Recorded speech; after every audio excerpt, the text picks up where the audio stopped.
Okay, I never thought I would add a part 2 to this, but I thought, you know what, just give it a part 2. And so in this part 2, I'm going to give 6 more symptoms or red flags. And just a disclaimer, not everyone who does this are immediately a danger to the church, but these are symptoms and red flags that you should look out for, and you should be discerning and observant. So additional 1 to 6. So number 1, entitlement in their treatment. So they want to be treated with exception. They feel that you should treat them with VIP status, or that they can get away with certain things. You know, like if they expect everyone to be on time, but they themselves are always late.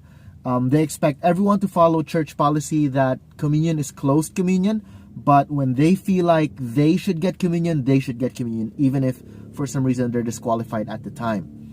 The church might have a policy wherein only church members are allowed to do ministry, but then if they have someone close to them, they would want that person to get special treatment. You know, things like that.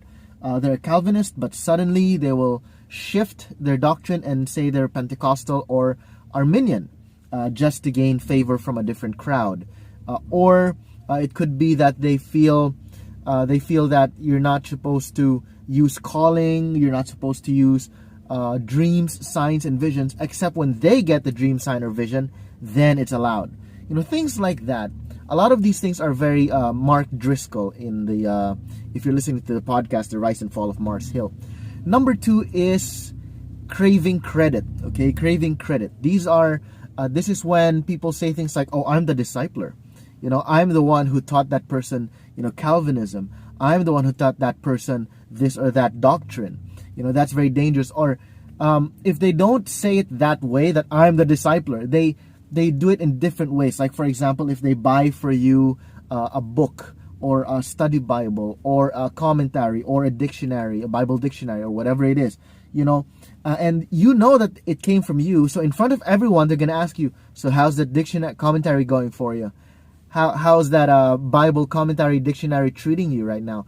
They want you to acknowledge them in public. Oh, thanks so much for giving me this book. You're so great. They want that credit. They want people to affirm them and to give them credit. So they crave credit. That's another sign. Like, how was my sermon? Was it any good? What do you think? It's fishing for those compliments in a very obvious yet subtle, humble, braggy kind of way. Be very careful about that. Another one is pastoral pride. Pastoral pride.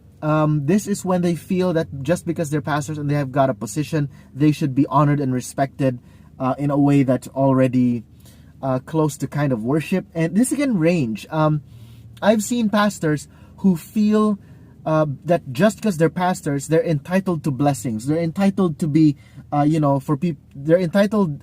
They feel that people should pay for their meals, that people should pay for their transportation, that they should get a free pass on this, on that, to get a coupon here, to get a free meal there. They expect everyone else to pay for them.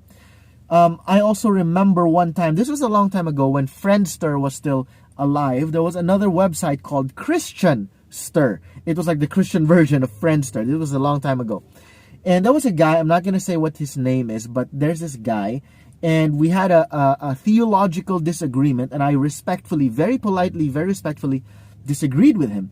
And then in public, he said, you should respect me. I'm a pastor. You should show respect. And at that time, I wasn't a pastor yet. And I told him, I believe respect should be earned. I respect your position, but disagreeing with you does not mean I disrespected you. I respectfully disagreed. Now, how is that disrespect? And because of that, it was really, really weird. Essentially, I called him out because he was a youth pastor. He was a married youth pastor. And there was a girl in their youth who he called Baby Blank. I'm not going to say the name, but he called her Baby Blank. And I was like, that's very inappropriate to call a teenager baby something when baby isn't her name. It's not part of her name. It sounds like you're flirting with her. And he got so pissed, and that's when he said, don't you respect me? You should respect our culture. You should respect our the way we do things in our church.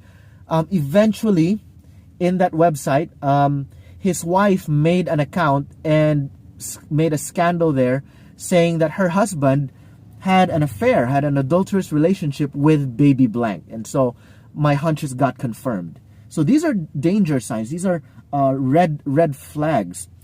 Another one is cringing at correction or cringy responses to correction. It doesn't mean they cringe when you correct them. Sometimes it means they have a very cringy response. Like you correct them, and then they suddenly debase themselves. Like, hey bro, you know what? I think this is wrong. You know what, bro? You're right. It's so wrong. I am evil. I am a worm. It's like that. Okay, that's overly cringy and I exaggerated. But some people do that, like, bro, I think you did something inappropriate here. You know what, bro? You're so right. I really feel so condemned by it. I think I'm such an evil person. I even questioning my salvation. I feel so wrong about all things in my life. And you're like, you're going overboard here. That's too cringe, man. Like, I'm addressing one area of your life and you're suddenly talking about how your entire life is garbage. Like, come on, chill. So cringe, too grand. It's too, grandiose in their response. That's a red flag for me. It feels insincere. It sounds like they're trying to overcompensate in their quote-unquote repentance just so you believe them. So grand gestures, I'm very careful about that. Look at the fruit, not the words, not the gestures. Okay? Or they refuse correction entirely. That's also very cringe when they make excuses, make justifications. They try to sidestep, change topic. Those are cringy responses to correction. I'm not saying that they reject it right away or then it's bad. I'm saying look for the cringe. The usual thing that happens when you correct someone is they try to justify it and defend themselves, but in an appropriate way. It's not like the overly, how dare you correct me, I'm a pastor. Or, you're so right, I am evil, I am dirt, I am garbage and filth. They just be careful with that. All right. Driscoll, because I'm really listening to the podcast, Driscoll could not handle correction. While Tullian, Chavagin had grand responses to correction, and neither of them have repented to this day. Another one is pursuing promotion or pursuing position.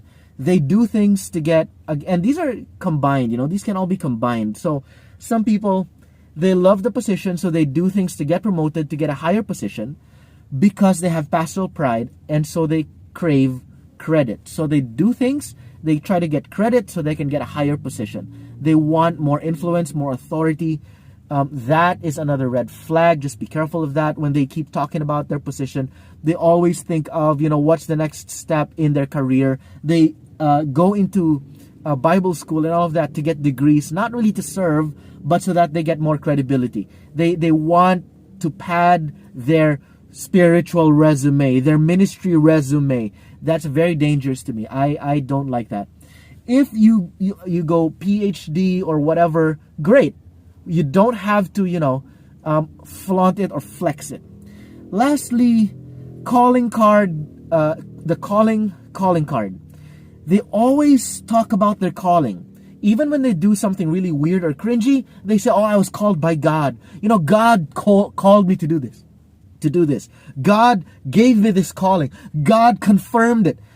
It's all about them. They're going to talk about their testimony. They're going to talk about, they keep talking about themselves. Their preaching is about their experiences, themselves, what they've done. Just please be careful with that. That's something that I would have red flags and alarms all over my head if I see these things. So I hope this very short mini-series, you get to see these symptoms. And if you do, be observant. I'm not saying just accuse them right away. But observe them, pray for them, pray about them, ask God for more wisdom, and see what you can do. Maybe approach them in a very gentle, respectful, loving way, having the benefit of giving them the benefit of the doubt, while at the same time not being foolish, not being ignorant or naive. All right, but I know it's difficult to balance, but that's where God comes in to give you wisdom and to give you discernment. God bless you guys.